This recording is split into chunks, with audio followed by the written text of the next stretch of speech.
I said, how those? It's lunch time. Lunch time. Yes, sir. We got a lot to talk about, y'all. Drake still the butt of all the jokes. Diddy on lockdown. Diddy kids is spending the money like it's water. The lawyers and everybody. We got some of G Money's hot topics coming up. Just want to make another announcement. The Cavs are for real. Ask the Boston Celtics. They are latest the latest victims, I should say, of the Cavs. Number one. Huh? You on that high horse, huh? Oh man. When you go in Boston and in the first 5 minutes they up 25-3 and you got Jason Tatum telling us to get the F out of there and all that, you know, don't nothing feel good to then go ahead and blow their ass out. What Jason Tatum girlies talking about? It was the first couple minutes of the game they came out 25-3 or something, and so then he had the nerve to start. He made a bucket, start telling everybody telling Cavs get the F out of here and this and that. I mean, talking crazy. What? And then we ended up blowing them out in their house. You know, that's what we do in Cleveland, though. He gave him bulletin board material in the middle of the game, huh? Yeah, don't talk. Because then we're going to show you why you Jason Tatum. And you know what? Guess what, Greg? I got to let our Facebook people in. See, this is hard to remember. I was just about to tell you. You was? Okay, yeah, they need to fix this stream, y'all. I don't know what this about. But let's get to Facebook. All right, I just unlocked it for Facebook. What we got going on? Good afternoon, Diamond. Hey, we got Diamond in the building. Everybody in the chat, what's up? What's up? What's up, y'all? Lunch crew, Shauna in the building. Let's go. So you said everything was cool this weekend. I hope everybody enjoyed their weekend. Greg said it was slow motion. Everybody just chilling. So now, Greg, I'm at the before we get started, I'm gonna have to let you know, man, you might have to carry this show. I didn't get no lunchtime. I didn't get no lunch money today. I had to have a peanut butter and jelly sandwich. So, if my energy is what you say, Greg, if my energy is a little low, you sent me lunch money today, bro. I know, Greg. I sent Greg much money today, and I ain't even getting no damn lunch money. I said, these people will work you. They'll work you to death if you let them. You know, Flow Show no filter. You know, I ain't gonna never let nobody work me to death. But at any rate, Greg is gonna do the heavy lifting today because Flo is off a peanut butter and jelly sandwich on his birthday week, mind you. This my birthday week. 3 days, huh? Yeah, this my birthday week. I'm starting off eating peanut butter and jelly. I'm doing something wrong. But let's go, Greg. I'm gonna give it what I got. Hey, man. It was a crazy weekend, man. Wasn't a heavy news weekend, but it was enough stuff, man. Angie Stone, you want to kick it off with the beautiful Angie Stone, R.I.P. to Angie Stone, and R.I.P. Prayers to her family, her supporters, her colleagues. Everybody just was, super sad, man. So Angie Stone, she was one of those angelic singers too, man. Like when you heard her voice, you knew exactly who she was. She was kind of more in that vein of the neo soul vein. So it's crazy how you find out things when a person passes away. Because I didn't even know she was like going through so much, right? I seen like one of the videos, man, and she was just kind of talking. And I looked at her, I was like, man, Angie lost a lot of weight. Excuse me. Just looking at her arms and stuff. I'm like, man, Angie, lost a lot of weight, bro. And then come to find out, man, UMG strikes again. You know what I'm saying? Yep. I'm like, you doing so good, Greg. I ain't interrupting at all. Go ahead, man. You breaking it down. I was like, man, what is UMG out here doing to these artists, man? Because she was battling back and forth with them. I'm assuming about her masters, her publishing. She wasn't received. How can you be Angie Stone? This is the part I don't get. How can you be Angie Stone and not receive any of your publishing? I'm like, man, what is going on there? I immediately went into the rabbit hole. Like, I know they ain't done nothing to Angie Stone because of her, her publishing and her, her masters. I'm like, I just no, they didn't do something to Angie Stone, but you really can't tell. I mean, I know it's a terrible accident, semi-trailer truck supposedly ran the van off the road or something happened. I haven't got the intimate details, but I seen some of the photos of the truck of the van being on the sidelines, and I'm just like how does that happen? Like, it's 3 lanes out there on the highway. Why is a semi-trailer truck having any contact with their van all of a sudden? And now her and her people have been unalived. I don't even know. They didn't really say about the others. You might be able to give me some info on that, but I know she passed away and her band was in the van as well. So I don't know what happened to them because nobody really said if they passed away or not. But yeah, man, Angie Stone, that one kind of, I loved Angie Stone, but I just wasn't like, somebody who just was a huge fan of hers because I like R&B, I like neo soul. The songs that she did make that was had commercial success, I did like. But yeah, man, that was sad to see that Angie Stone was, unalived, and she was unalived with so much unfinished business, man. What you think? Yeah, man, it's sad. I could echo your remarks as I wasn't like an Angie Stone like hardcore fan at all. But I liked her and respect her as an artist for sure. I thought all her music was good. I thought her vibe was always genuine. And so from that, you would never think that she was going through stuff. You know what I'm saying? So I definitely thought, if you just from the outside looking in, I thought her music and her royalties, I just would assume all that was perfect or in order, just because of the type of presence she had. And then to find out that right there showed you that ain't nobody safe in the industry. You know what I'm saying? Yeah. And then what they do is they prop you up in a position where you already taking a beating, but then if you talk about it, especially in her era, then you really wouldn't see no money. So it just show how this industry had you by the balls. And even an artist like Angie Stone, who is, like you said, neo soul, very mature type of vibe, and even she can't escape the madness and the devilish ways of this industry. And I think they did say that she was the only one passed away. And Angie Stone said herself, I put this clip on one of my social media pages.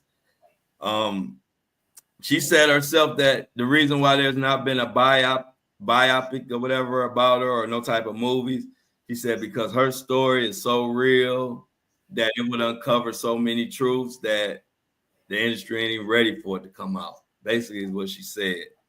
And another thing, fun fact, that just goes to show what she dealt with.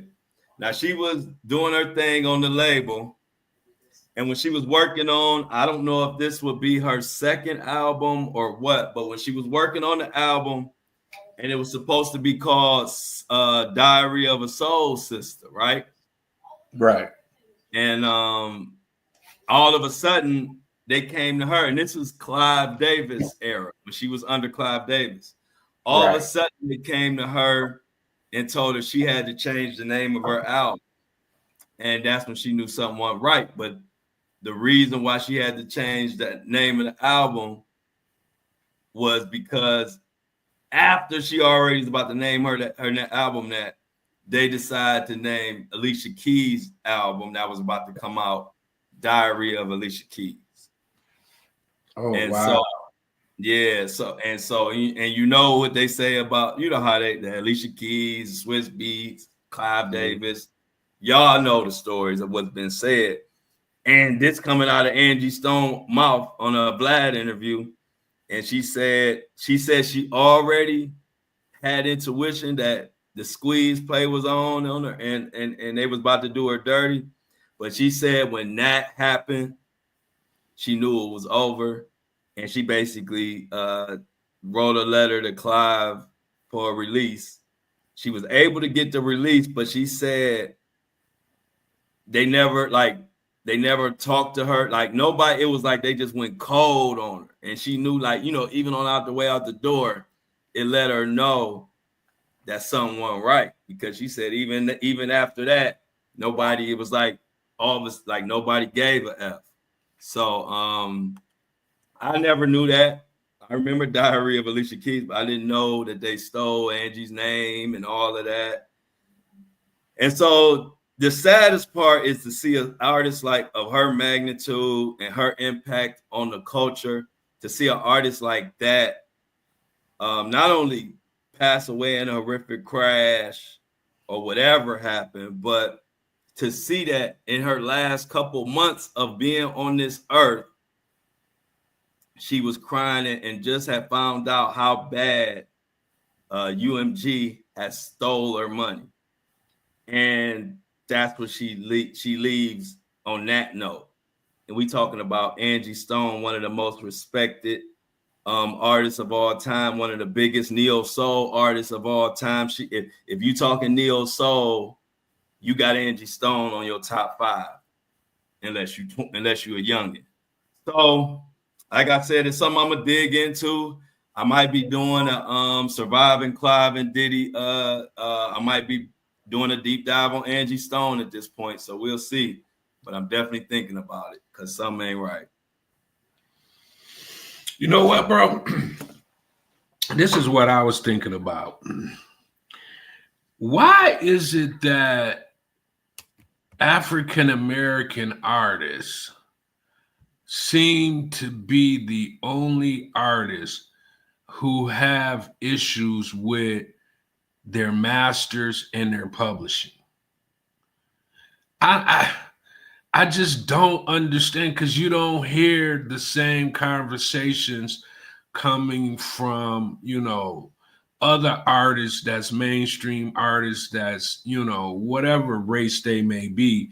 The only time you really hear, I don't know, because we're speaking up about it or what the case may be, but we're the only ones that have these kind of issues that's brought out to the public.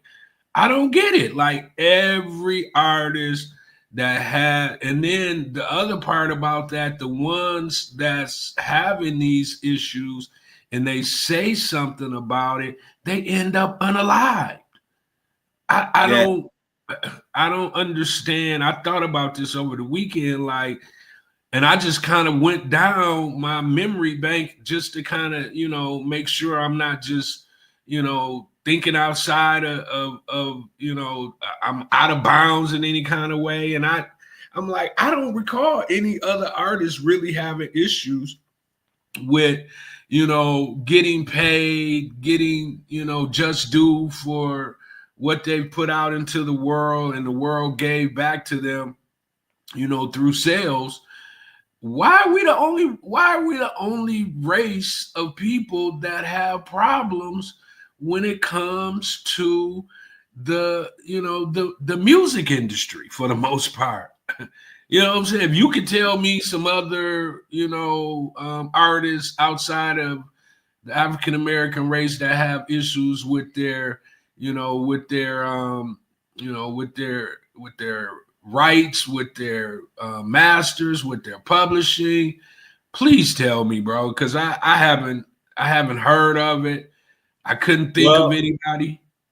well, the problem is when you are of a culture where you are predominantly the source of the entertainment, but you're not represented on the other side of the spectrum, meaning the check cutters, the CEOs, the Lucian Granges. None of them look like us. So when we come in the door, it's a different. We get treated a different way. Our value, although we are high value entertainers, we're not valued in that way. So the only way you can combat that is by organizing and having some sort of union. And the music industry and Hollywood in general has never developed any kind of union to represent not only us but artists as a whole. Whereas if you look at basketball, football, any other industry where we dominate, let's just be, call a spade, where we dominate. What does protect them in those other industries are the unions. You got the players union, you got this union, you got that union. In the music industry in Hollywood, it's the wild, wild west. And none of us control what goes on the other side. And so what happens is we don't get the same look behind the curtain as the ones who look like each other. That's just how it goes. You know what I'm saying? And so we need to not only educate, but we need to come up with some type of foundation, meaning some type of presence of a union, something that's going to protect our rights. Other than that, they're going to just keep having their way with us. And that's what it is, man. It's nothing in place. So like when these artists, first of all, you don't know nothing about business. It's a music business. We all know the music. We don't all know the business. So normally they get you. And once they get you, they already got you. But if you do want to step up and say something, you don't have no backup.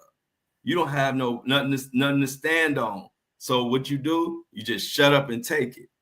And until we change that, we're going to continue to see stuff in cases like Angie Stone.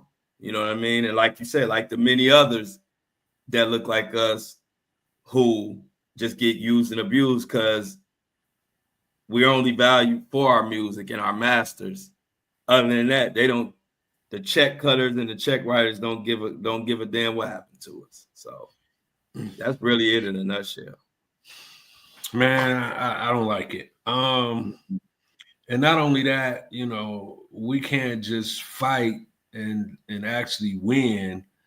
In any of these cases where it can, presidents can be set and others coming behind these individuals can kind of, know what to do because they got others that came before them who, stood their ground and got things worked out and could actually, reach back and say, okay, guys, this is how you should go about doing this. We can't do none of that because the artists that had the most influence to be able to say, hey, this is how they unalived them. Mm-hmm. Or I ain't gonna say they unalived them. I'm just gonna say they end up being unalived. Mm-hmm. So, some of the major artists who had that kind of influence that could have came back, reached back and said, okay, God, this is how you're supposed to do it. When they decided that was going to be their mission, they unalived. Right.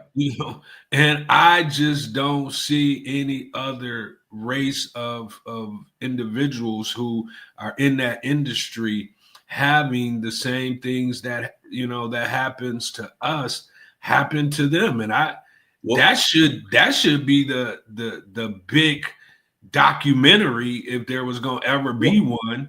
You know what I'm saying? Yeah. Well, and I'm gonna be fair. Now, it's a long list of non-black artists who have been unalive under mysterious circumstances because of their power in music and entertainment. There's a lot of them. That's a rabbit hole. So it ain't just us, for real. It's a lot of them who don't sound right. You know what I mean? Like, I can rattle them off the top of my head, but you got like Amy Winehouse, one of them. You know what I'm saying? She one of the people that don't look like us, and something don't sound right about what happened to her. And it's a lot more stories of that too. But like I said, as long as we looking for one person to spark it, of course they can be mysteriously unalive, but you can't unalive a union. You know what I mean? You can't unalive an organization, united. You know, and that's where they getting us. You know what I mean? We can't if we keep counting on one person to do it, something gonna keep happening to them until we get a unified, multiple, solidified union like every other industry that gets screwed over has. We're gonna keep having one desperado trying to tell us about it, and then how easy is it for this shady Hollywood whoever, how easy is it for them to pick off one by one versus a whole damn union? So like I said, until there's some type of union in place, this is where unions came from. This is why they have them. You know what I mean? Like, this is literally why they had them. If you took away all the unions and you left the power totally in these billionaires, this would be every industry. You would see this in basketball. If they didn't have no union and they just let you do whatever you want to do, kind of like how you can in music, they would be doing the same thing. But it's actually organized over there. You know what I mean? And then, like I said, and in the music and entertainment, they can do whatever they want. It's no opposition. So yeah, it's gonna be sad, man. I've always advocated for that. And not to cut you off, even in the influencer, social media, podcaster, YouTuber gang, we don't have a union. So they can ban accounts, they can do this, they can do that, and they have their way. If we had a union, they couldn't do that. So all I say is, whenever you see an industry getting taken advantage of, see if they have a union. 9 times out of 10, they're not gonna have one for that industry. That's the problem. I would have thought we might need you to put it together, Greg. Man, we might need you to be the first one to put the union together. A green light did come on when you said that. You know what I'm saying? But I don't, by now you would think that it would be some attorneys that would have stepped up, and represented these folks, to make sure that they wasn't getting taken care of. But it seems like everybody's on the gravy train, for real. Yeah, people. They don't want that. They like the way it is now. I'm talking about when we talk about the elites. Right. They love it like this. Man, I didn't even know. Did you used to watch that show called Girlfriends back in the day? Yep. I didn't watch it like faithfully, but I would catch it, when I could catch it. And I always used to like that theme song that used, the show theme song. She did that. Yeah, I didn't know that until she passed away. Yep. Yeah. I know that. I used to love that thing. I used to love that theme song, bro. It was like one of them ones that just stuck with you. You know what I'm saying? It was. She was talented, man. Man. And it's just sad. Like I say, man, it's sad how it happens. And I'm praying one day that we come together. You know what I mean? Like, because the power is in our hands, bro. But we don't know it. Most of us, our community know it. And when I say our community, I'm talking about the Flow Show, No Filter, and all across platforms, we know the power in people. That's why we all come together and stick together. But if everybody in this country knew that, if everybody in the music industry knew that, 90% of this stuff wouldn't even be happening. But people don't understand the power in unity. And you being unified doesn't mean you got to be up each other's behind all day, every day. It just means organizing, and when we need to come together, we come together. So, hey, it is what it is. All we could do is let people know, but we're going to continue to unite and continue to push our movement forward. Well, that lets you know how strong the higher ups must be in that industry, because no one has even attempted in good faith to even try to create a union. You know what I'm saying? They don't even attempt to do it. Where all other industries, especially industries that has so many people, like the auto industry, they got tons of people making, cars all over the country, but music people got tons of people making music all over the country and internationally. You would think that they would have, came to the table with something by now, especially seeing how, like you say, it's affected, so many different genres of music and the individuals inside those genres. So it's crazy, man. I don't like it, but like you say, man, like what can you really do? Because the ones that's in it and has the power can't do anything, outside of it. You find out in depth that they was pretty much getting screwed every step of the way. You don't know it because they don't want to be out here talking about it too much, because they, from what I can tell, you probably, you might not want to be out here saying much, because who knows what might happen to you. So it's just sad all around, man. You would think the music industry makes so many people so much money, where that much greed would stand in the way from, taking care of your people, making sure they have a great life. So to me, it seems like if you treat your people the right way, then they're gonna, like you say, how many artists get discouraged because of the going-ons with their labels, and the labels not being on the up and up. You know what I'm saying? So many artists get discouraged, and then once you tap into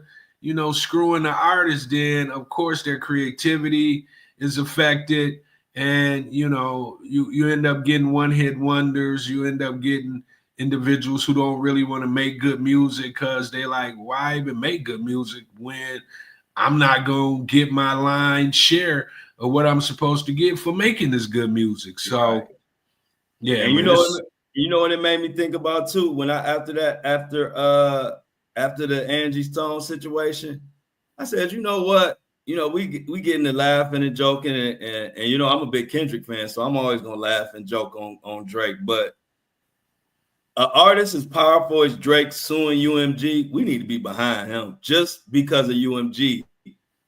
And we need to be suing anybody that's suing UMG. We need to get behind them, because they are in the middle of this Angie Stone conversation, and they are in the middle of a lot of shady conversations when it comes to our artists.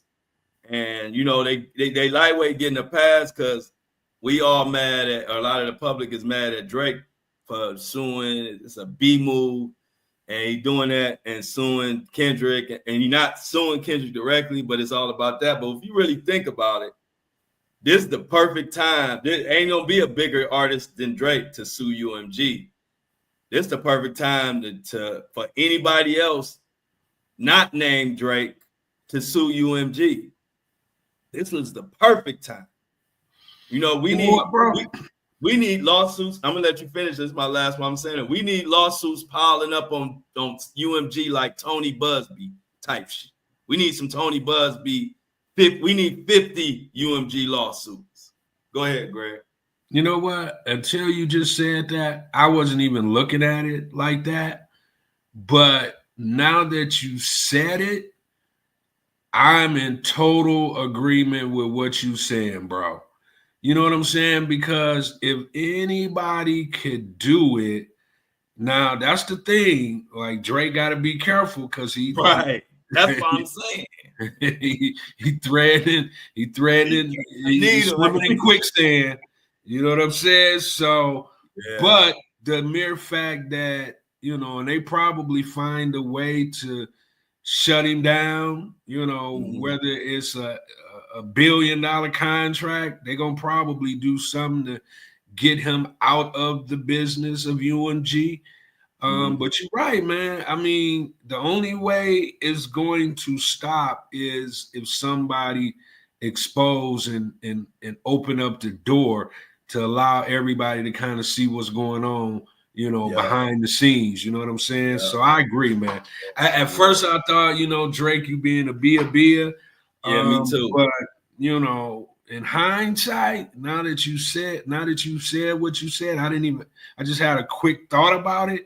And I totally agree, bro. I totally agree. It's what's needed. It's what's needed. UMG has destroyed more lives than anybody. Yeah. And they getting to throw their rocks and hide their hands. And like I said, y'all know I'm the biggest Kendrick Lamar fan. So I'm just saying it it just makes sense. First of all, we're not going to have another artist as big as Drake sue UMG no time soon, unless people get on board and realize really this is the time. Like while Drake's suing them, this is the time for any artist that feel like UMG been doing whatever, God knows what, sue they behind now. Because it's the time when they most vulnerable. You know what I mean? Like this is the time. Because if you try to wait once Drake thing over with, then you try to sue, you might just be, one of them stories, what I'm saying, that I'll be doing documentaries on. So, like I said, I ain't giving Drake no excuses, just telling it like it is. And after Angie Stone, I don't care who's suing UMG, I'm behind whoever's suing them, because that's the only freaking hope we got. And you know what's funny, bro? It's almost like they know the culture, right? They know the culture of snitches get stitches, don't tell. It's almost like they know how to go about it based off of the culture of things, right? Yeah, they're like, okay, Drake's suing, but the culture gonna tear him down. It ain't gonna get to the point where we actually have to reveal anything, because he's trying to make them open up the books. He's trying to allow us to take a peek into UMG and they business practices. And that's the last thing they want us to see. Exactly. You know what I'm saying? They love that we. Hey, look, hey, Greg, they love that we over here talking about Drake, you do what you do. Yeah. While they getting away with all this. Yes. I was part of it too, Greg. I had to catch myself over the weekend after Angie Stone, and I seen her crying about Universal and UMG. I said, you know what? I ain't about to be bashing Drake on that lawsuit. Now, outside that lawsuit, we gonna laugh and joke, and I got one coming up about Drake. But as far as that UMG lawsuit, if Drake is willing to stick his neck out there, we got to support him. And as far as that lawsuit, we got to support him and anybody else. Please go out. If you're an artist and UMG been getting over on you, now is the time. Sue they behind. Yeah, man. I mean, and that's so right. Like D'Angelo, who, him and Angie Stone got a whole child together. Yeah, that was my boy too. Yeah, that was my boy, man. And so we got to do it for their child. Yes, child bro. Have a mother. Right.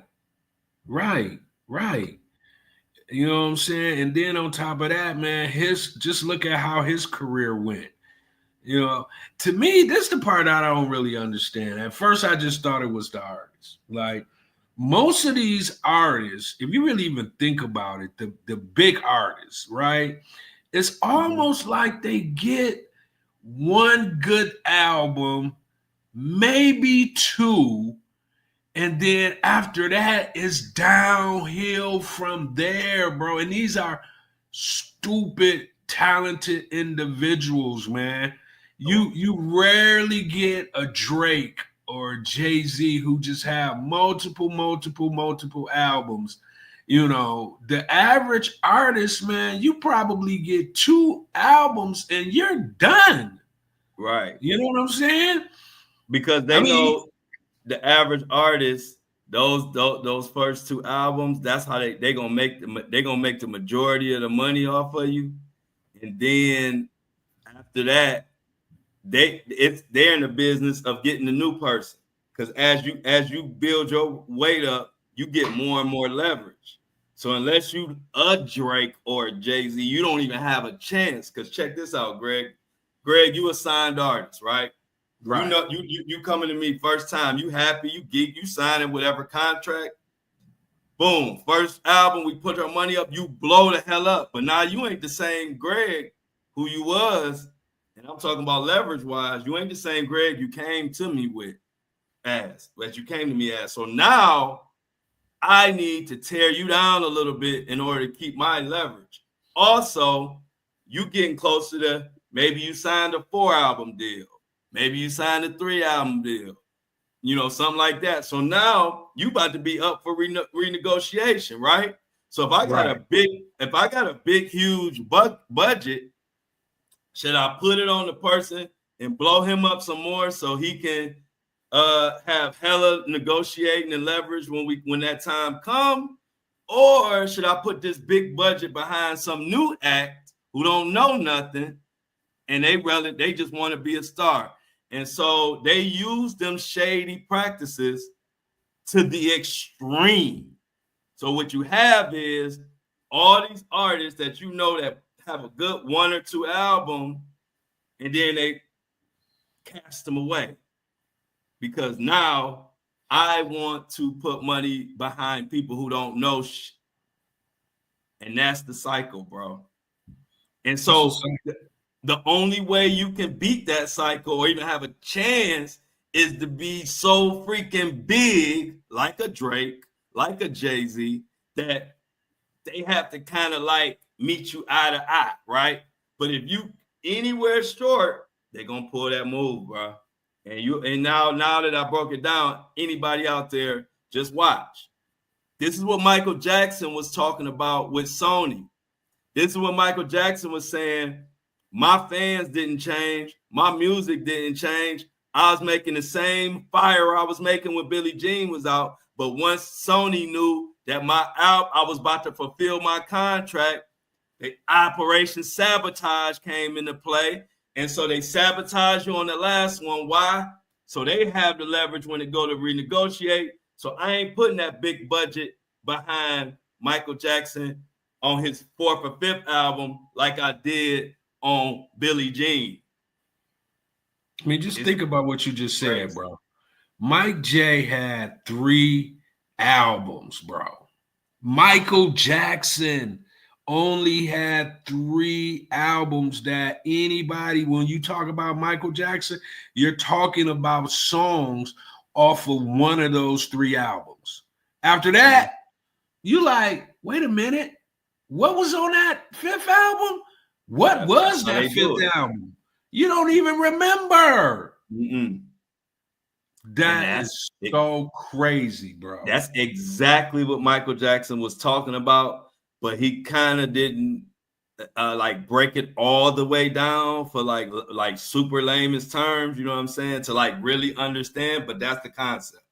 Almost like in the NFL, if you got a running back, after 4th or 5th year, you got to pay him X amount of dollars. I'm just using that for example. And then, so instead, you give him that money when he come in, then towards the end of his career, you to the end of his contract, you devalue him, and you go pick up somebody half his age. I'm exaggerating, but you go pick up somebody younger, pay them less to do the same thing that this person doing.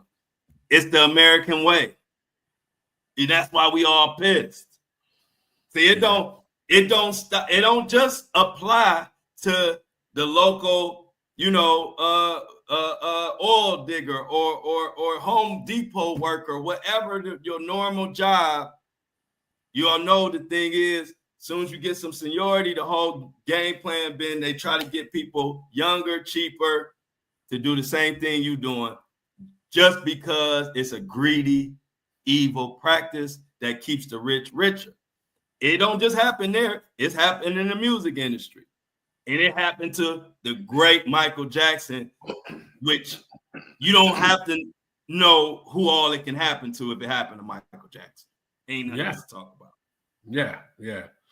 Yeah, man. That's the music. It needs to be a documentary just done on the music industry, like by some brave people who's gonna just open up that can of worms and let everybody look, because it's a mess, man. It is just a complete mess. And it don't get any better, man. You just, you even with a person like Diddy, just watching how, he did his artists. He had some of the biggest artists ever. And they were probably 1-2 albums done. So he just pretty much followed the same blueprint. Yeah. You know what I'm saying? All the greediest people, think about it, just like you brought up Diddy, and the more greedy the person is, the easier you're going to see the blueprint, the more flagrant it is. You know what I mean? Like, for example, Dre, Eminem, you don't hear those stories. You know what I'm saying? You don't hear 50 Cent complaining about his deal with Dre and Eminem. Now, but when you go to a Diddy, you see the blueprint. You ain't got to look hard. You look at all of them. 1-2 albums done. And it's sad, bro. And only the show. And so another going back to about how it happened to us. And see, that's why I said we need a union, because here's Diddy, one of us, look like me and you, and he just as foul as any of them. It's our own. Craig Mack, Mace, Biggie Smalls, G-Dep, Black Rob. Like Mace said, they can't talk because they dead. Biggie can't tell because he dead. Craig Mack can't tell because he dead. And Mace had to make it in spite of Diddy, not because of Diddy. And so that's why I say, bro, we need a different way. Because there ain't enough people that just gonna tell them hell no, like I did. Yeah, man. And here's the part. Craig, I told that blueprint don't work on me. Because the minute I sniff something ain't right, I'm telling you to kick rocks. I don't give a damn if you Clive Davis or the Davis twins that play basketball. I'm gonna tell you heck no, because what happens is a lot of people get blinded by wanting to be famous so bad and wanting the riches so bad that they overlook stuff. You know what I'm saying? I just happen to be one of the people that I don't want to be famous that bad. I don't want to be rich that bad where I'm going to do some strange, weird stuff. So whenever that time came, I was like, man, get the like you can't even. I never even made it look like it was ever an option. You know what I'm saying? So that's the only way you can beat it. You can't let no red flags go, because they always testing you. And that test gets more and more flagrant. You know what I mean? So it's like stages. You know what I'm saying? They're gonna hit you with a little test and see if you let that go, and then another test and see if you let that go, and then another test. And next thing you know, they grabbing your crotch like Terry Crews. Right.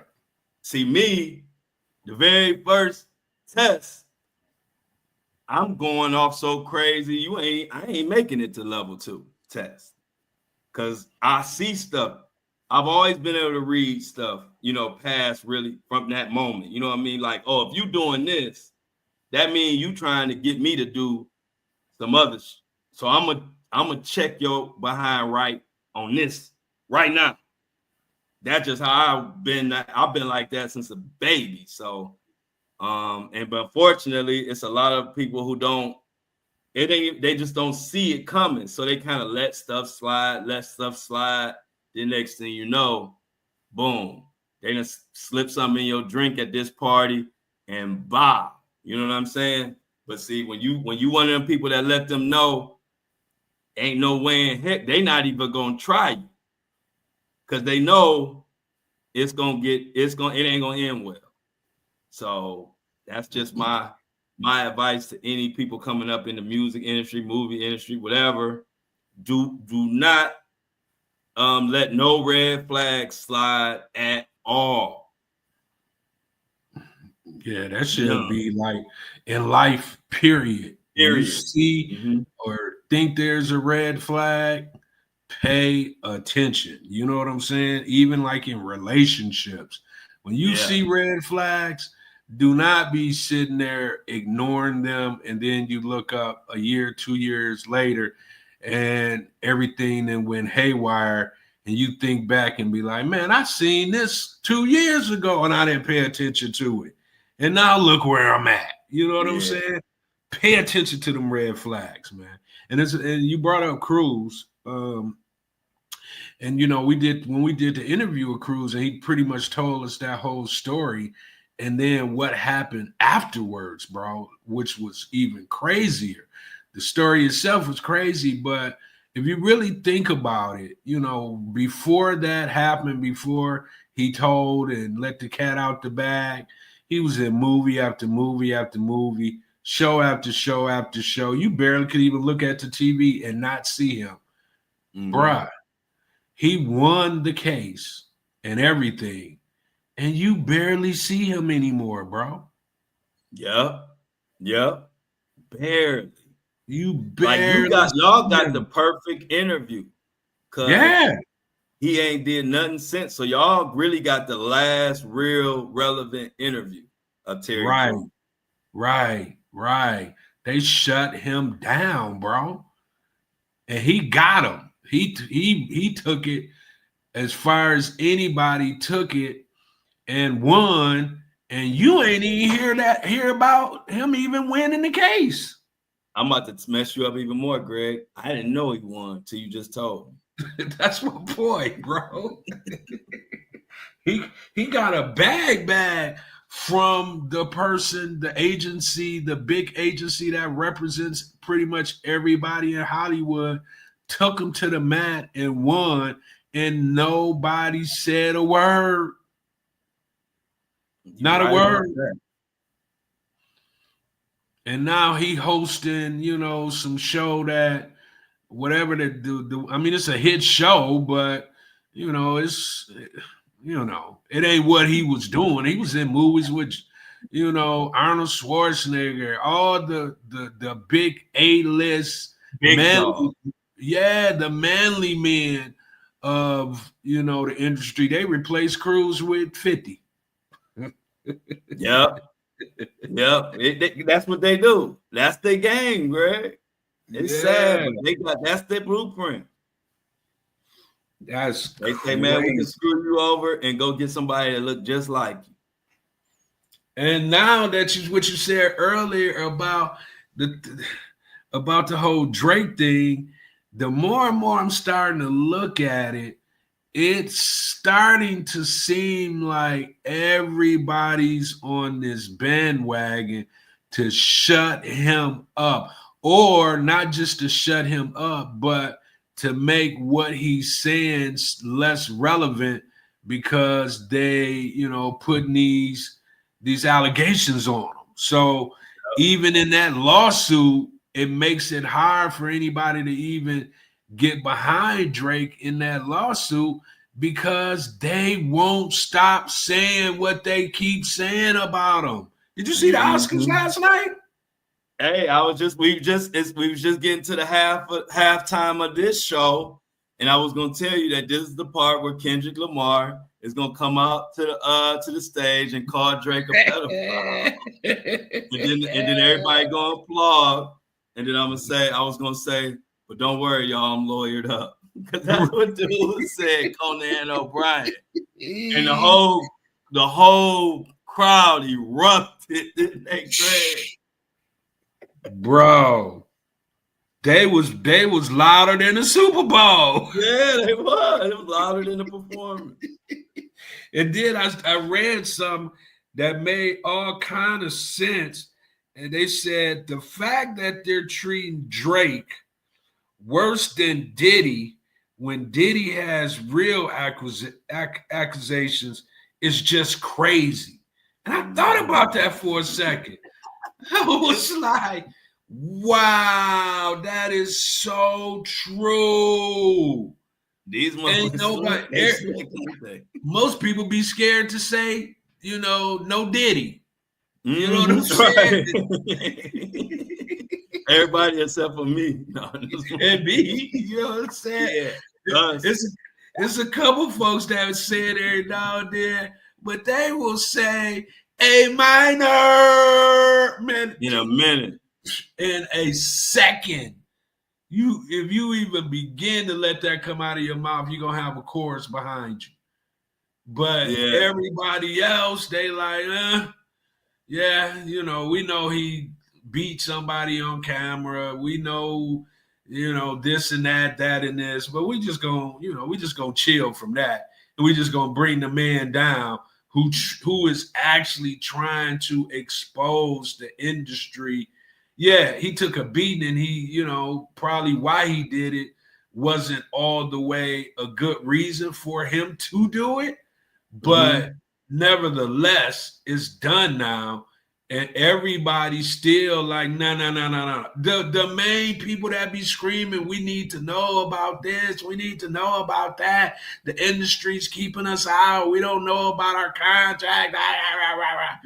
Man, ain't a word been said after Drake didn't put the lawsuit outside. Are you snitching?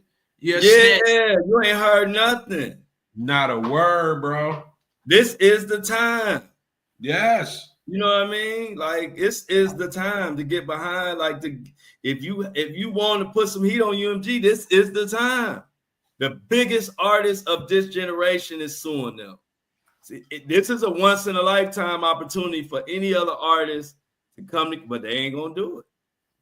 They're not gonna do it. What's up, Dreamer? Dreamer in the building, Greg. Dreamer was feeling a little under the weather earlier. She said she went to work and they sent her home. So good to see that she's back. And I think go ahead. I said, Dreamer sound like she had what I had. You had a little 24-hour something too, Greg? No, mine was more like a week. Oh, okay. Oh, you talking about that? Oh, okay. Yeah, you had that. You had the 784-hour flu. Yeah. Yeah, I thought it was almost see you later flow time. It was that crazy. You know what I'm saying? She said no Diddy is her favorite phrase. I think Shan wasn't feeling the greatest over the weekend. I don't know. But I think I hope she better now, Shan. I think Pastor D told me. Pastor D told me that Shan was not feeling the best over the weekend. You said Pastor who? Pastor D, my boy Darnell. Oh, okay, got it. Pastor Darnell Brantley. We call him Pastor D. Every Sunday you can tune in to Pastor Darnell Brantley's TikTok, and he does service every Sunday. That's my best friend. Check him out at noon Eastern Standard Time every Sunday. They just celebrated a year. Huh? I said we got a prayer war in the chat. Yeah, for sure. Hey, why you think I talk so crazy? My best friend, a pastor. God got me. God got a pastor right next to me. Me good. We got another one in the group meet. I can't, for whatever reason, I can't find my phone right now. But yeah, man, we got a praying warrior in the group me. She be putting it down. That's what's up. I didn't peep in. I can't find my phone, so I don't know exactly who it is. But yeah, man, she be. Oh, that's Mini Me. In the group me. Yeah, I think that's Mini Me that you said that had the prayer warrior, I believe. Yeah, I don't know. It's Mona. Yeah, that's Mini Me. Oh, okay. Mona is Mini Me like Felix is Obi-Wan Shinobi. Got it. And so Shan said she had migraines. They was kicking her butt, y'all. Let's pray the migraines away. Yeah, the migraines. F migraines. Yeah, F migraines. The migraines ain't nothing to play with, man. So yeah, man, I seen that Conan stick, and I was like, man, Drake, bro, you probably should have just stayed in Australia and finished your tour, bro. Yeah, man. Because real, they are not letting up on you, my friend, at all. And after Australia, just go to Brazil or somewhere. Just keep traveling all over there. Right. They ain't feeling you here. Man, I done lost my phone, man. Hey, they try to rig the game, but they can't fake influence. I love that part. That's why, it's the year of the Kendrick. That's why people like me and us, they can't stop us because you can't rig it. You can have a lot of followers, this and that. They can rig that. But when the rubber meets the road, who got the real influence? You know what I'm saying? And that's what Kendrick, the real people is influence. Just like in the media, I don't care who you're talking about. If you're talking about influence, you're talking about views, you're talking about narrative. I mean, like coming up with your own lingo, like just having heavy influence. I'm up there with all of them. That's why they try their best to try to keep me, the big time, try to keep me down, because I got a hell of a community, hell of an influence, and I got a lot of people running around talking and saying everything that we be saying. And like Kendrick said, you could rig the game, but you can't fake influence. You know what I mean? It is what it is. Yeah, that's true, bro. You want to hear something funny? Mm-hmm. I bet you gonna laugh. I bet you $100 that what I'm about to say, you gonna laugh, and not even a bet where if you don't, I'm saying if you don't laugh at what I'm gonna say, I'll give you $100. All right, let's go. Why did 50 Cent buy the halfway house Big Meech lives in?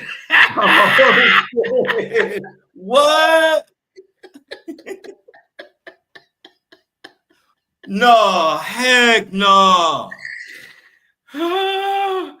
Greg, you making that up, bro. Bro, 50 bought the halfway house. Now, and then he said, hold on, he said 50 Cent buys halfway house Big Meech lives in. And then 50 said, now that yelling nigga gotta pay me rent. Oh my God. 50 Cent is unstoppable. Bro, I fell on the floor when I read that, bro. I'm like, this dude is so diabolical, bro. Because the person that owned that halfway house, 50 came to him with an offer he just couldn't refuse. And he had to let it go. You know what I'm saying? Yeah. He said, man, hey, it's yours. You can have a halfway house, the whole house, the quarter house. You can have it all, the time and a half house. You know what I thought about? I just thought about what Big Meech had to be feeling and saying when he found out that 50 was the new owner of his halfway house.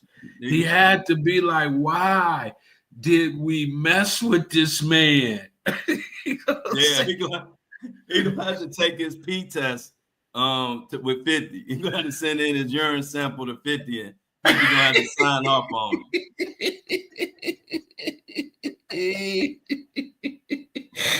Man, I try to tell people 50 is the master. 50 taught it to me.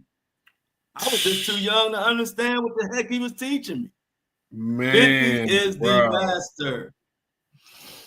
Oh, man. 50 is the master, bro. Don't mess with 50.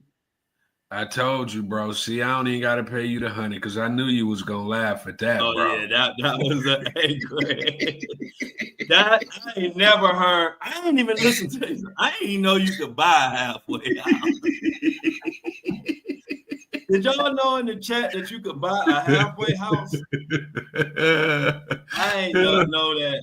And I ain't even hear that either, Greg. That's some breaking news. Oh, bro. So I seen that. Floyd and took a picture with Big Meech and then bought 3,000 properties. But he didn't buy the halfway house. See, that's why 50 just be outsmart y'all, man. You done spent $400 million and 50 get more shine for buying a halfway house than Floyd for buying half of the New York State.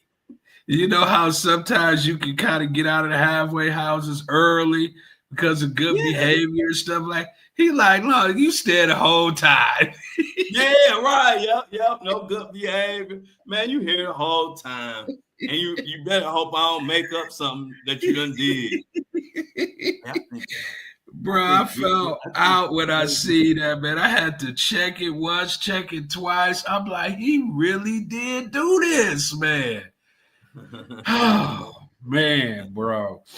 That was like, woo. 50, 50. Ain't nothing like 50, bro. That's what I'm saying. Like, hey, Greg, I only have like a couple celebrity allies. Like, I know a lot of them. Like, a lot of them. I can't count on my hands how many I know, right? But I only got like a couple that I would consider allies, and one of them is 50. So that's just a great ally, bro. And that go back to the old 50. 50, man, like I said, 50 been more than cool to me. So I ain't got nothing but love for 50. But I just, back then, I would have never knew 50 was going to be who he is now. And if I could have chose one celebrity ally, it would have been 50. So that's why I tell you, God don't make mistakes. God took me through the fire. He only let me get close to a couple celebrities. And one of them just so happened to be 50. And look at 50. So, hey, I'm thankful. I like that. That's my guy, bro. That dude right there, man. One day, bro, I just want to be in the room with him. He ain't got to say, you ain't got to shake my hand. You ain't got to do none of that. No, he gonna do that anyway. I know, but I'm just saying, man, I just want to be in a room with this crazy. I just want to be around. I mean, you probably can't tell how he think when he in rooms because he's so well versed and, just thorough at this point in his life. But yeah, man, I was. This how we gonna do it. This how we gonna do it, Greg. We're gonna plan one of the events that 50 at. We just gonna crash it. And I'm gonna pull you back there, and I'm gonna go to 50. I'm gonna say, Greg, put on your camera. I'm about to do an interview, and whether the interview is 5 minutes or an hour, we're gonna get a 50 Cent interview right on the spot. And I'll be like, 50, don't even try it, nigga. I ain't asked you for no interview. I've been just chilling. The Flow Show No Filter is here. We need to talk, and we're gonna just see how it go. But we're gonna do that. We're gonna definitely go. Whenever 50 got some type of big event going on, we're going to fly in and I'm going to get an interview with him on the spot. Like I said, whether that interview 5 minutes or an hour, we'll see. And the crazy thing about it, man, is you don't even have to go like to a place where it's a big, man, 50 be doing liquor promos like regularly. That's those the events that I usually run into him at. Right. Let me tell you, man. And this is the thing. This how close me and 50 been around my family and everything. But when I see him, first thing he probably he asked me, like last time I ran into him at one of his liquor things. First thing he asked me about was how's my dad. Right. And that's a hell of a question. You know what I'm saying? From a celebrity. Ask you, well, how your dad doing? You know what I mean? Yeah, bro. So yeah, we definitely gonna pull up on 5th at one of those events. And 50 gonna love getting exposure for his liquor. So that'll be a perfect time to do it. I gotta be around that. I just gotta be around 51 time, bro. Cause that, man, I ain't never seen nothing like it in my life, man. He don't miss. Mm-mm. I mean, he don't miss, bro. Like, how do you just not miss? You know, I don't even know. I'm pretty sure he just sold a lot of liquor, and you know, I don't drink his liquor, but you know, bruh, he don't miss, bruh. Yeah, he gave us. Matter of fact, last time I went and seen him at one of his liquor things, this when he had that. What the heck kind of? It was a clear liquor he was pushing. I can't remember. Anyway, this was about a few years ago. He was pushing some clear. It was like a vodka.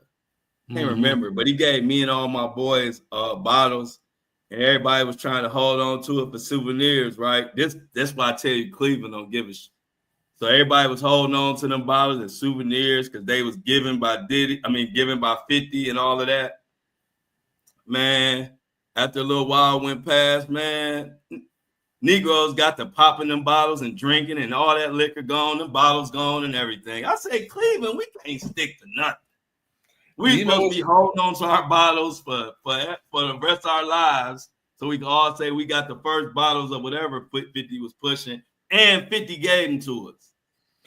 All the bottles got drank up. You know what's crazy, bro? This is how diabolical he is, bro. He don't even drink. That's the crazy part, bro. That was the craziest part about him and Floyd, to see two people that do all that and be going crazy, but don't drink. Don't drink, bro. At all. That's crazy. And diabolical at the same time. Shan got it. Shan said she got a bottle of it. The effing vodka. You remember effing? Yep. Yeah. Man, he gave us all these special customized effing bottles, and all my Cleveland bros drank. I started going over their house. They started being half full. I said, I thought we were supposed to be. Man, too. You know, I told you, Cleveland, we don't give up. Yeah. For real. We don't. We the last ones to play with.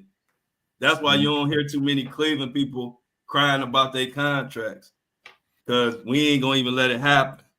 We'll walk away from it and don't have a pot to piss in. If the contract ain't right, a Cleveland motherfucker is going left every time. Bro. We ain't treating us any kind of way, bro.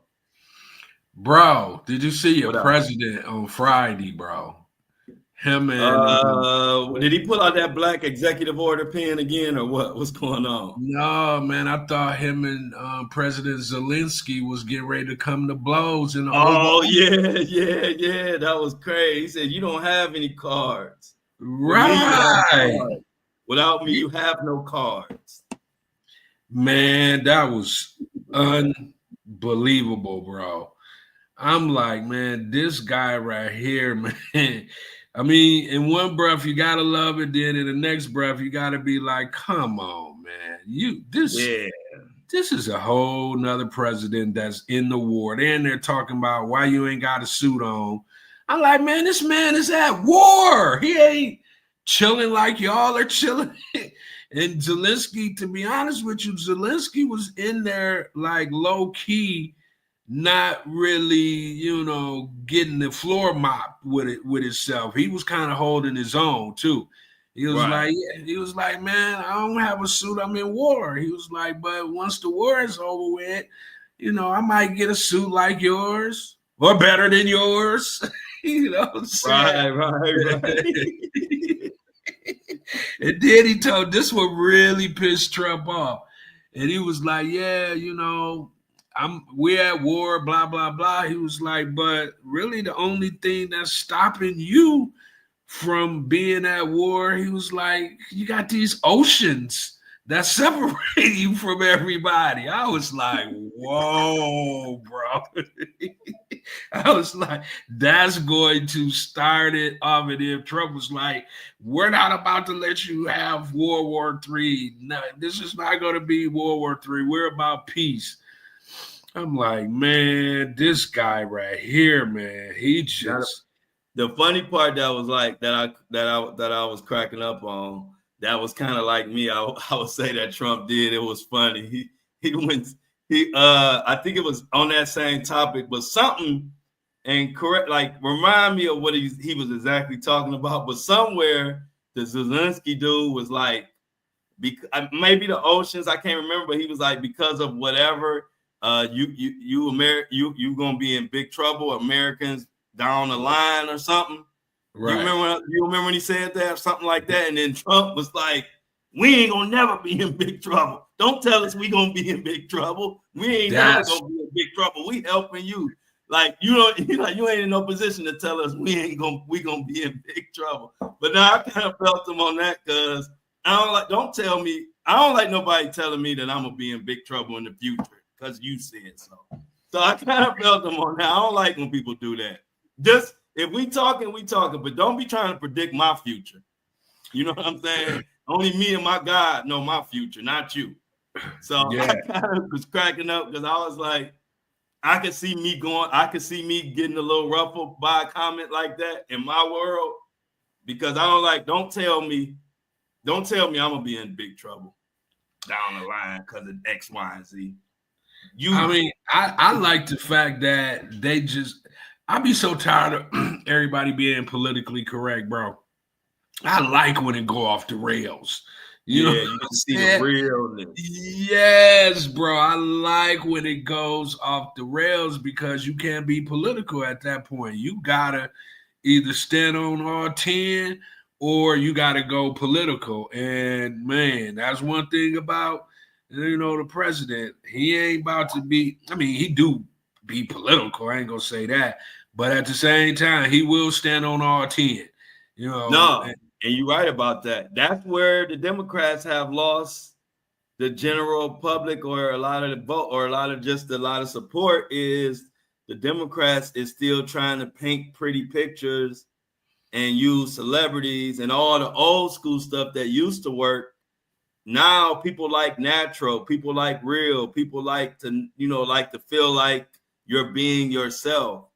That matters a lot these days. You know what I mean? Whether you like it, I like it, or whether anybody like it, that's where we at right now.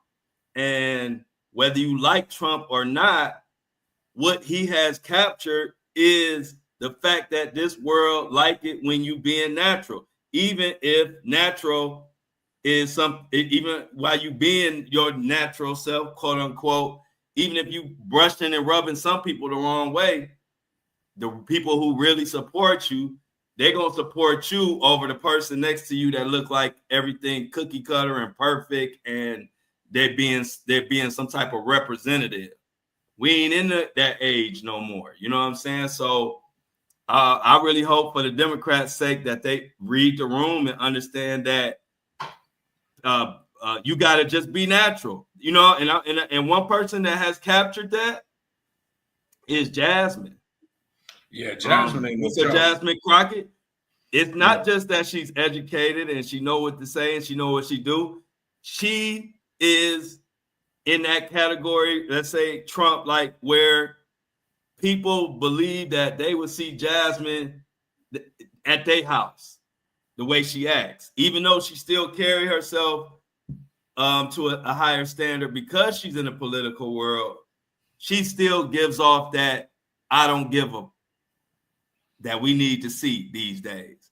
And so I think we need more Jasmines in the political space in general, but definitely as far as Democrats, they need some more Jasmines to back her up and show them that they will stand 10 toes. We in a different era now. I tried to tell everybody this before the election started, and you even know, Greg, Remember, I was breaking this down before the election even happened. Remember, I was like, that's what I'm afraid of, is that they don't realize, especially like the Democrats don't realize, they want to keep complaining about Trump instead of learning why Trump is winning. It ain't about necessarily his policies. He winning because he giving off the most natural energy, whether it's true or not, whether he right or wrong. You know what I'm saying? But the bottom line is you trying to win the election if you're a Democrat. So learn from Jasmine. Jasmine is a good example of what people looking for these days. They're looking for somebody that's going to tell it like it is and stand 10 toes. And so, like I said, Jasmine got it. So they're going to need more of them to step up, like a Jasmine, to come out here and give us that real energy. We don't want that fake job interview type energy no more. Not 100% of the time. You know what I'm saying? We want that in moderation. You know what I think could fix it all, bro? What? Term limits. Oh, I would love that. I would love that. You know what I'm saying, bro? Because I mean, when you got term limits, you keep fresh blood. You get rid of the old ideology that these individuals that's in these positions, you know, for until they just, you know, falling out in the middle of a session, you know, because they so old. And it just, to me, that just really doesn't make that much good sense to me. I don't know why we haven't come up with term limits for people that's in Congress, people that's in, you know, that's senators. Once you get your term, you got to go on about your business and live life like everybody else. But these people be trying to hang on to these positions by all means necessary, bro. So it's almost like because of that, nothing really ever changes, man. I agree. Term limits would be great. Yeah. It would be great because he did it. And then another thing, it don't make no sense. Why are we having people in here for these unnecessary long terms when we all know when you already solidified and don't have to worry about your position? That's the worst recipe. You know what I mean? You know what I'm saying? Yeah. I need you, like you said, Greg. I need once we put you in power, and we talking about all the political positions, we want a limit on it. That way, you know, if you ain't serving the people, you're behind gone. Instead of being able to, once you get in the seat, you there for 100 years. Bro, I don't, you know. I agree with you on that totally. Yeah, man. I don't, you know. I know it ain't gonna happen. I know people done talked about it, blah, blah, blah, blah, blah, blah. But it's too many powerful people that come to Congress, to the Congress and to the Senate, and they come, you know, natural, just, you know, they come bright-eyed, bushy-tail, and once they get in and understand how they can enrich themselves, number one, how power becomes like an aphrodisiac to them, they will do anything under the sun to not leave them positions, man. Yeah. And that's the part that I think, you know, is kind of holding the country up, why the country can't really move forward, because you have the same individuals year in, year out making the decisions for the American people instead of bringing in new groups of people, you know, younger people, you know, enthusiastic people that have, you know, their own ideas of what, you know, America should look like. You never really get a chance to ever see those people because the people that's been there from the age of 21, they be there until they 80. Right. You know what I'm saying? Like, how do you get around them people when they just been there for decade after? I mean, just look at Joe Biden. Joe Biden started when he was like fresh out of college, man, and just stopped being in politics last year. Yeah, that's never a good thing. Start That's at never 30, good. end at 80. That's never good. You know what I'm saying? It's crazy, man. But I don't think that'll change. I know, like I said, they've talked about it, but it is what it is, man. And Oh, man, Greg, I wanted to ask you about this. You got how many? What you got? 3 sons, Greg? How many kids you got? 2 sons. 2 sons. Right. We all have children. Most of us in this chat. I got 1 son. Greg got 2 sons. Well, while Diddy locked up, what you think about his kids spending his money left and right, and he pissed about it? I mean, Why first of all, if he got, as many millions as they say he got, minus all the ones that he's spending on this case, like, you was already giving them tons of money when you wasn't in jail. They was running around in the best of the best, wearing the best of the best, doing whatever they wanted to do, going wherever they wanted to go. And just because you're not out here, to micromanage them, and you think they're gonna stop living? They lifestyle is their lifestyle. You know what I'm saying? You created these monsters, so to speak. If that's how he's looking at them, at this point in time, because they out here spending a lot of, spending money. I don't really see outside of, I'm not seeing them pop out in, new Bentleys or pop out and buying houses or something. Sounds like to me they living regularly based off of their lifestyle of living. You know what I'm saying? I'm pretty sure they all had allowances that he gave them monthly. He seemed like the type that would do something like that. So if that's true, I don't really understand like why he would be, mad at him. And it's only so much they can do with his money. I mean, that then if you read between the tea leaves, he mad for 2 reasons. The number one, of course, he controlling. But the second reason is what I've been trying to tell people is their money don't be as long as people think.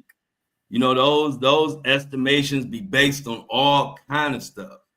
That's why Kanye can go be worth 2 billion, 3 billion, to whatever, and then overnight he broke, and then he get it back.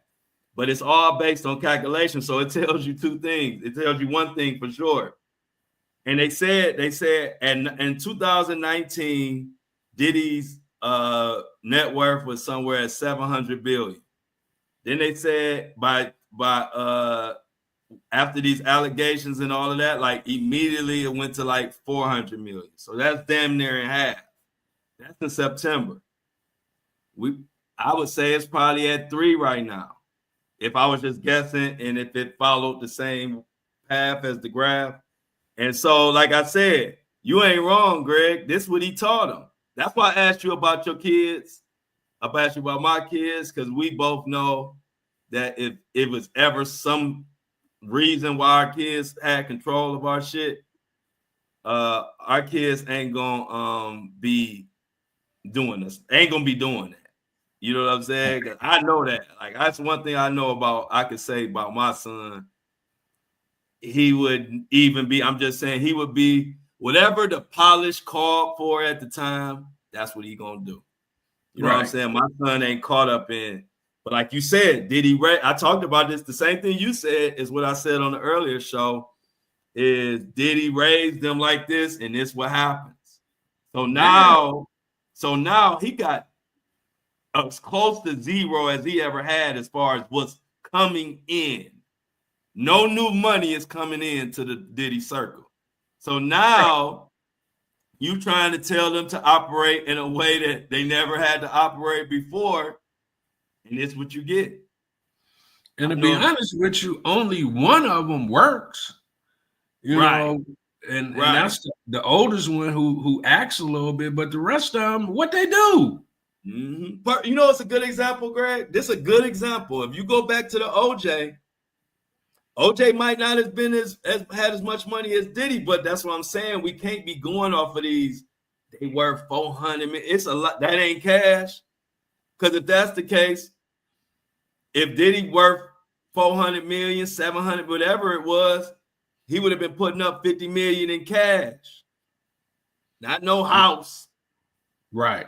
50 million cash. You know he wanted to be out. He didn't put up 50 million in cash. Why? Because he don't got 50 million in cash. Because I guarantee you, if he did, he would have put up in cash to get out. But when you got to say a house and a this and a that, you ain't got what we think, or a lot of people think you had. And so if you go back to the OJ trial, remember, OJ was one of the ones that had long paper. That's why he had that dream team. It could afford them. But if you remember how long OJ's money was before that trial, think about his money after the trial. It was night and day. Because it's not only what you spend on them high lawyers, but now you got the worst charges ever. You see how they, if you fart wrong, they ready to take your contract away. So when you got whatever Diddy got going on, you know, ain't no new money coming. So you get hit with a crazy combination. Not only can you not really make no new money, but now he could be spending $100,000 a week in lawyer fees right now. And the trial ain't even started. So, you know, it's just what happens when you raise your kids and everything is about money and this and that. Now when it's time to buckle down and maybe not go on so many vacations because daddy over here spending $100,000 a week in lawyer fees. He wasn't spending that last year. And not to mention, he ain't got no new money coming in because ain't nobody gonna touch the diddler right now at all. And even after this trial, ain't nobody coming within 100 feet of him. So that's why I asked you about your sons, because it just makes you appreciative when you don't raise when you raise them. And we all spoil our kids. I ain't gonna sit up here and act like we all just the super drill sergeants on our kids. We all spoil them. Greg spoiled his sons. I spoiled my son here and there, and we do it here and there. But at the end of the day, it feels good that when you raise grounded kids, and to see what happens when they raised in that other world. And like I said, I'm just thankful for mine and thankful that I wouldn't have to feel that. I know I wouldn't have to be mad at my son because he blowing money on all kind of stuff, because my son wouldn't do me like that. Man, he know dad handling some serious stuff. He gonna fall in line. I ain't gotta say it. Man, so shout out to King. Go ahead. Yeah, my sons, Greg Jr. and Devin, bro. Devin just had a birthday, right? He just turned. Okay, happy birthday, Devin. Yeah, he just turned 26. Bro, okay. I can't even remember the last time I had to give them anything, bro. See? You know what I'm saying? Just for the mere fact of, like what you saying, man, like really raising them the right way and helping them to really understand the ways of the world and how they need to represent themselves, like early. Like I just remember my sons being in college, and once they got out and they was trying to figure out what they was gonna do with their lives, and they were kind of being they were asking, in my opinion, too much, right? Mm-hmm. I finally had to come to the realization that the best way to handle this is just to cut them off. Don't even call me, don't ask me, figure it out. And if you can't figure it out, then you're going to be in trouble. And once I had that conversations with them early, and they realized that I was no longer the crutch, they had to figure it out, man. And they tell me all the time, it was the best thing that I could have did for them, because I forced them to be a man. I forced them, like, no, I don't care if you in trouble, Now, if you in jail, blah, blah, blah, if you did this where I got to step in, of course I will. But just living life, man, you better get to it. I ain't had nobody to be, no crutches to be leaning on. You better, if I didn't, then you had a better life than I did growing up. And I had a great life growing up, you know. And from that point forward, man, they just been able, and I could just see it now, the lessons that was taught then, where, when I talk to them now and see how good they're doing now, I'm like, man, that was probably the best thing that I could have did. You know what I'm saying? Man. Yep, did the same thing with my son. You know the Yeah. story. My son Yeah. came out smelling like roses. My son was playing basketball, and he decided he didn't want to play basketball no more. I think it was 10th grade or whatever. And it was the summer going into 10th grade. And I said, at this point, well, if you ain't gonna play basketball, well, you decide what you want to do, then I got to take away the games, the iPhone, 50, all that stuff.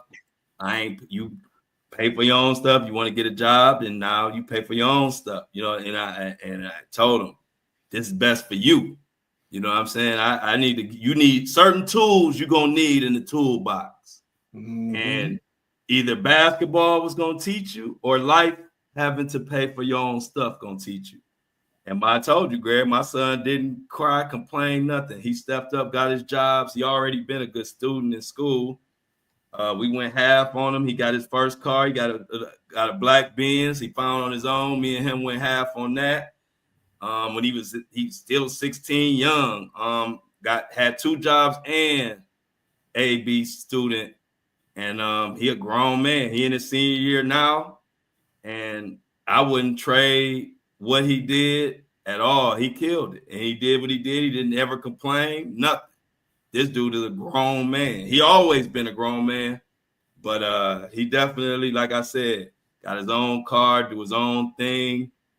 I just got his cap and gown. He graduated this year, and he stepped up. And I told him, and I tell all men out there, and you know this, Greg, when you raising a little man, once you see that he know how to pick his bootstraps up and work, you ain't got to worry about it. And you don't never know when you going to have that moment with your son. You just want to have that moment, whether he 16 or whether he 30. You want to have that moment when like, my son going to be good. And so when my son quit basketball and said, I'm just ready to be grown, I was like, well, let's see. And he proved himself right. And I love it to this day. You know what I mean? Because, hey, we don't never know as fathers. You don't never know when your son going to show you he got what it takes to make it in this world. I'm just so happy that my son, he showed me at 16, 15, actually.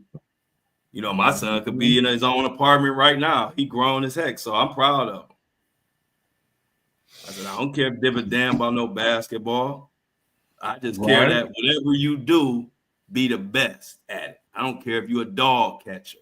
You catch the hell out them dogs. You know what I'm saying? I don't care if you whatever you doing. Just be good at, just be the best you can. I ain't never the one to tell you what to do, because couldn't nobody ever tell me what to do. So I would never put that on my son. What about you, Greg?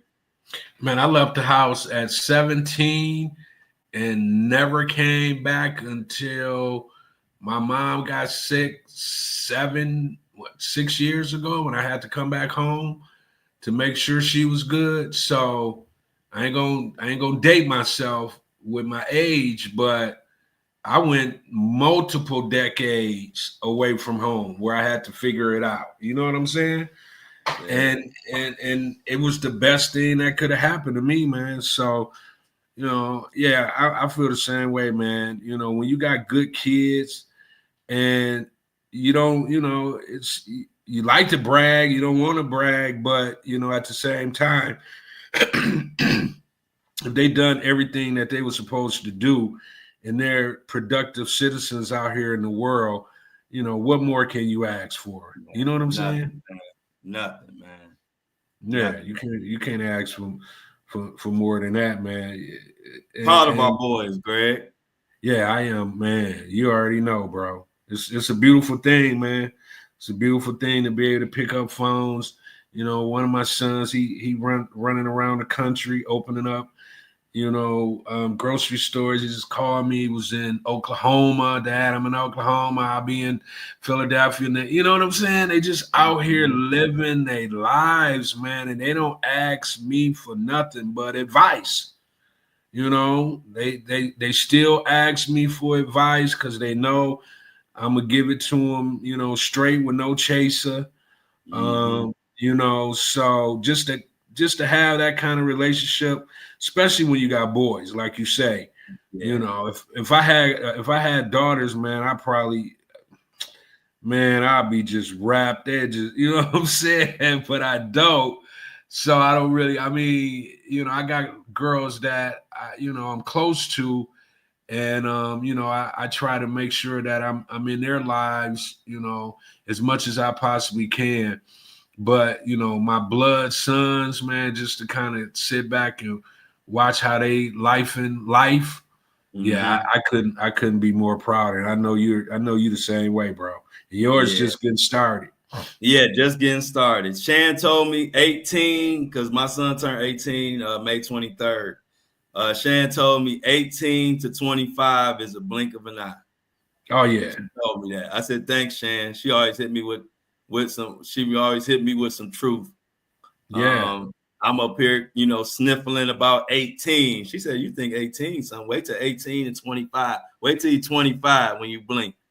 yeah. I said, I dang, just Shan, blinked. I'm just trying to get used to 18. Yeah, that's what I said. Look at you. Because look, I remember when your sons was teenagers Right, and stuff and little.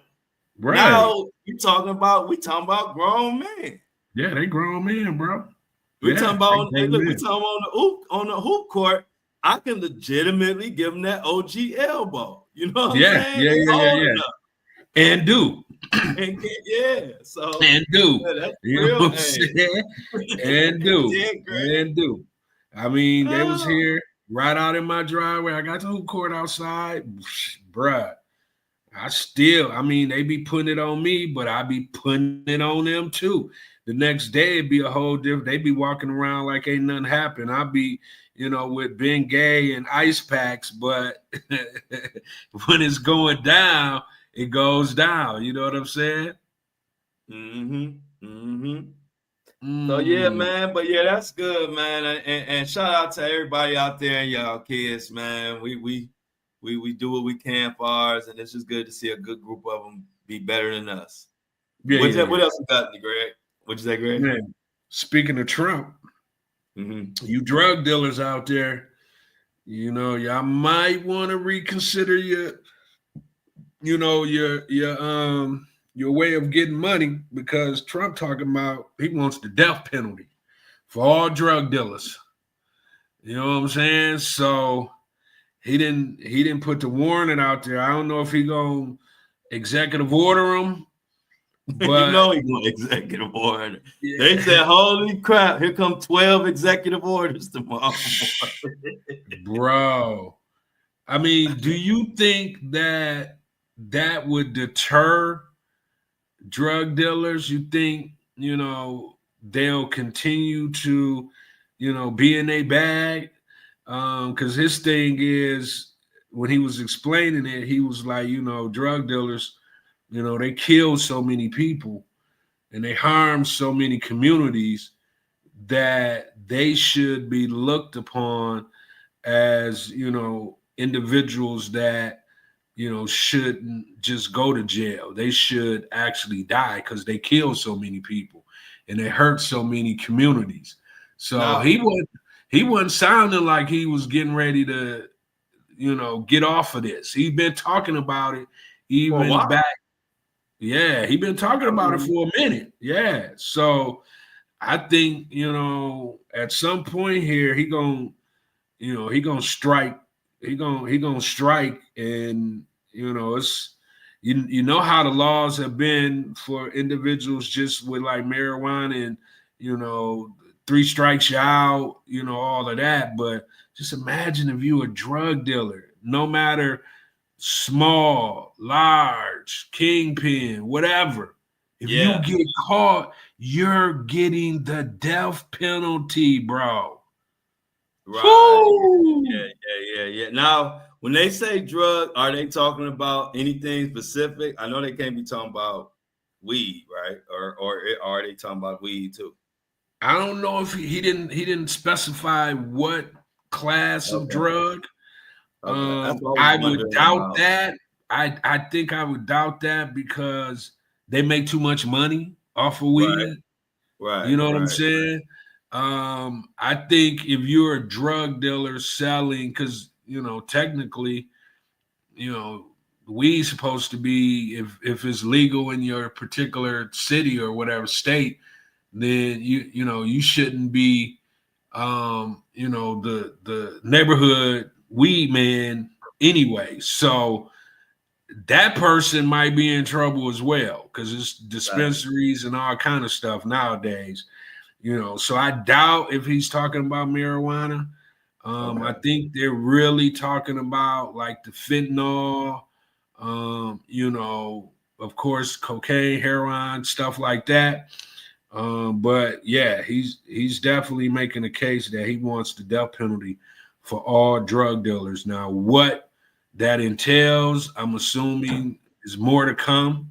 But he was on the news just like, hey, you're killing people. You're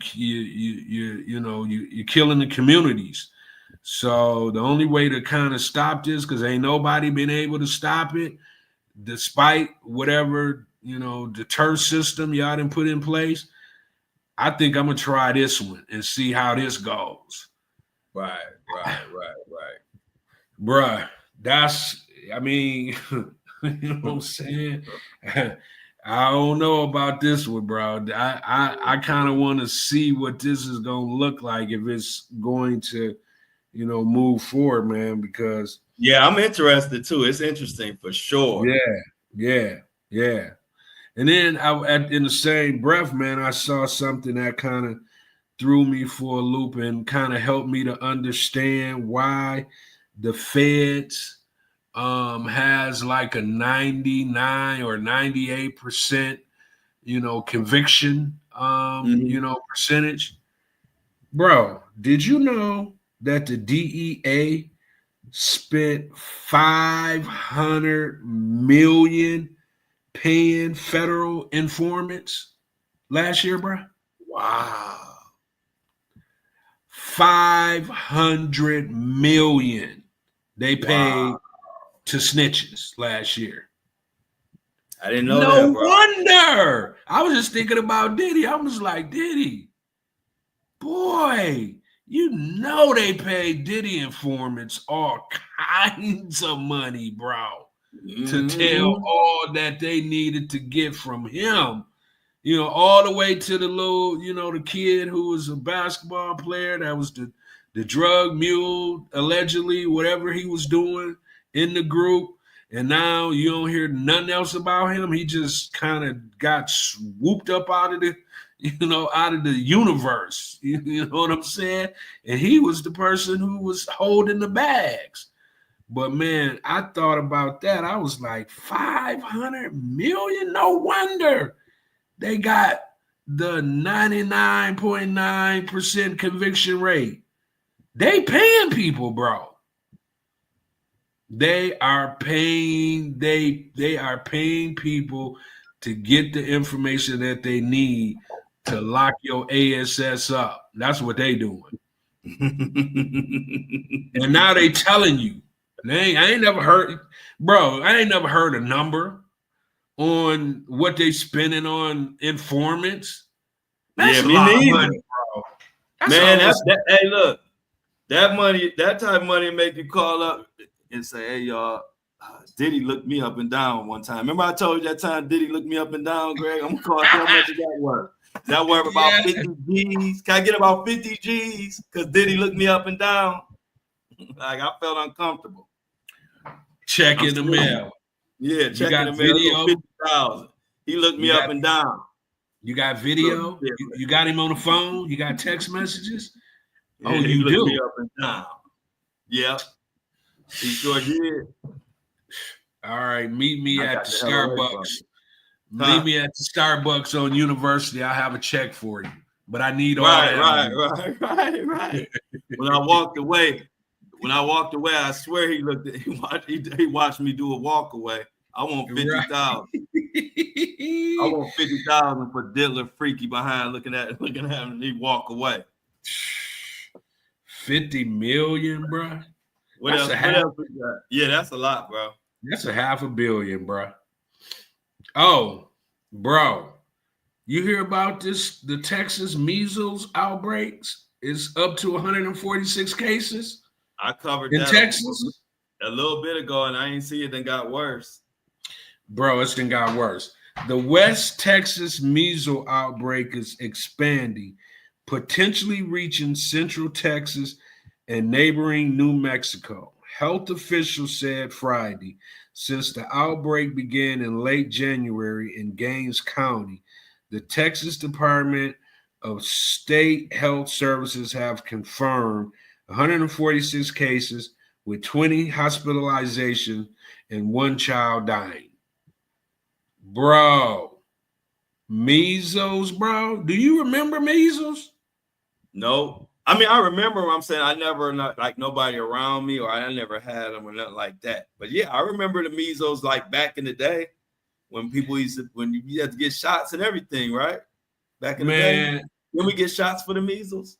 yeah, yes, you got I your, remember. you got your shots. And the thing about it, what I remember about measles, mumps, and all those, things that we were getting back in the day, it was normal. It was like a Right. normal occurrence. You Yeah. got them.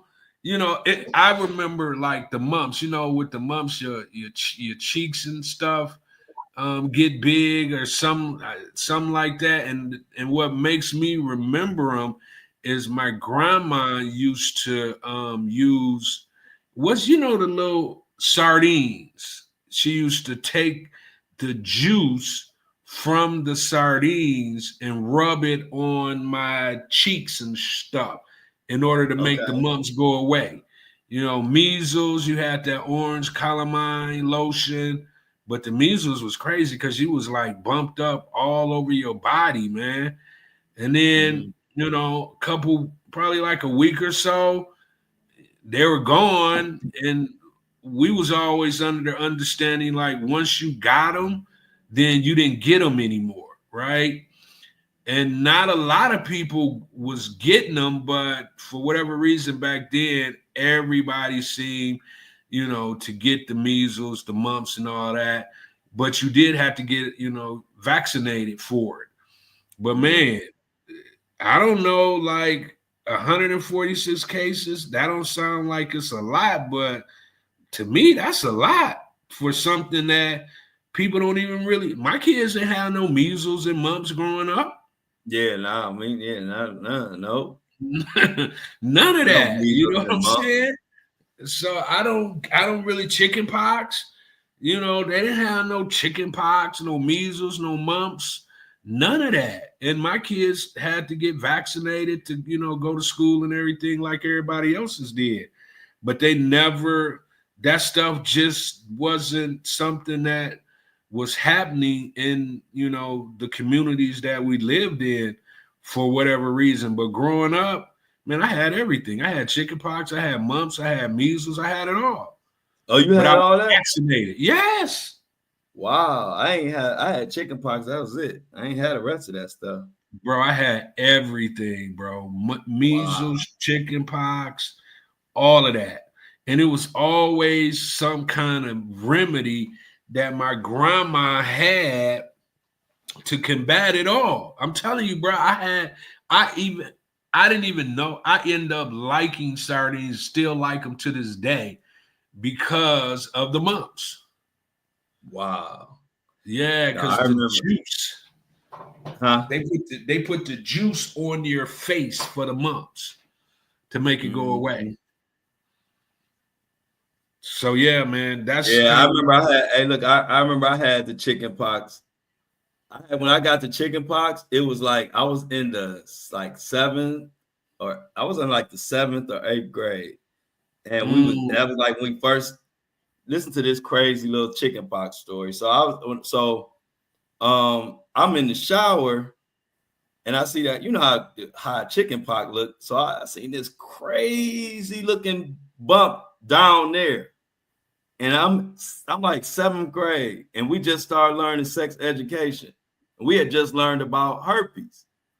And I'm not even sexually active. I was a late bloomer, so I wasn't even doing nothing in middle school, not even kissing. So I'm thinking I got herpes when I got chickenpox, and I said, Mom, I got herpes. I ain't even had no sex. I promise.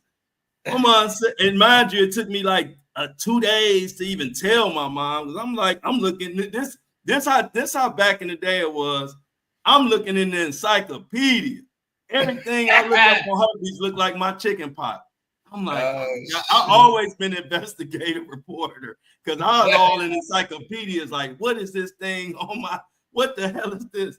And so I finally get up the courage to tell my mom. I'm crying, I'm scared, I'm like trying to, I'm thinking people might think I'm lying. My mom said, boy, you got the chicken pox. I said, the hell is that? She said, wow. And then she broke it down to me. I was so happy to have the chicken pox. I was like, I got the chicken pox. I thought I was done. I was like, I'm the first person to get an STD without having no sex. I didn't know how it happened. I thought my chicken pox was herpes.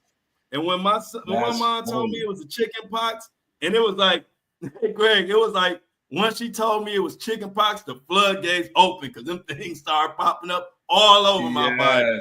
And I was like, I was never happier to be diagnosed with the chicken pox. I was thinking, and then, hey, Greg, then I started thinking it was smallpox. And they were like, man, nobody had that since the 1920s. I was like, give me out these encyclopedias. I'm looking up the wrong stuff. See, these kids got Google. You could just type. Greg, remember telling back in the day, we had to go in the encyclopedia. I had to go to the encyclopedia and look up the letter H and look up herpes. And I don't care if you ever look at what they show as a herpes, it looked like a chicken pox. Oh, yeah. And so I was done, bro. Absolutely. I was done. So I was happy that I had the chicken pox, though, at the end of the day. So that's my little embarrassing chicken pox story. So no Mardi Gras this year? Mardi Gras? Yeah. What you mean? They canceled all the Mardi Gras festivities this year? I didn't know that. Yeah, I think it's breaking news. Wait, hold on. I thought Mardi Gras. Oh, this was us. Mardi Gras is the week. It's always around All-Star week, like NBA All-Star. Yeah. Oh wow! Yeah. I think they didn't shut it down, man. Dang! Shout out! Rest in peace, Mardi Gras. Right, man. South Carolina burning down, huh? Oh, and Amy out there, Greg. Is she? I think. Yeah, man. They saying that everybody like what's going on in South Carolina is burning down, and it's cold. You know what I'm saying? It ain't even no real rhyme or reason why it should be burning down right now. It's kind of like the Cali fires, but yeah, that's what's going on. Hold on. And I think, correct me if I'm wrong, chat, but I think I saw something that said 5,000 acres have been burned up so far. It was like 4,000 acres. Yeah. Oh, 4,000. Okay. Yeah. I know I've seen like a big number. I'm like, wow. Yeah. Man, they was for sure. Yeah, absolutely. They were saying, is it a land grab to create like a smart city? They, the areas that these fires are occurring in, the conspiracy theory folks is saying that it's basically the government burning these places up so they can come in and create smart cities. Yeah, they've been doing that.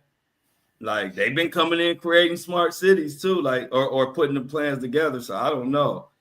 This is the update. The latest update I see. It says South Carolina fire as of March 3rd. South Carolina has been experiencing wild activity over the past few days. More than 175 wildfires have burned approximately 4,200 to 5,500 of acres across the state, with the majority concentrated in PD region. Wow. In the PD region. Yeah. It's crazy. Only 30% contained. That was as of yesterday. I don't know how much they have contained today. Bro, they're like, there's no high winds. It's cold. You know, not cold, but it ain't, you know what I'm saying? It ain't Right. hot. It ain't wildfire temperature. Right. You know, I'm like, man, what is going on in our world, man? Man, it's crazy. I read something. We gotta get the merch website together. Like hopefully today or tomorrow. It's already together. We just gotta get all the like titles and prices and all that stuff together.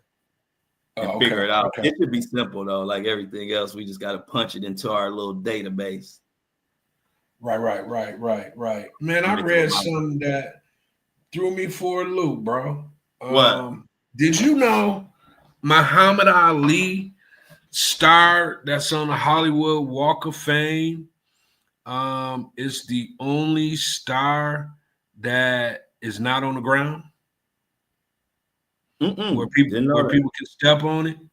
And the reason behind it is that because of his name, Muhammad is sacred in Islam. To honor the request, the Hollywood Chamber of Commerce made an exception and mounted his star on the wall at the Dolby Theater. The only star on the Walk of Fame that isn't on the sidewalk.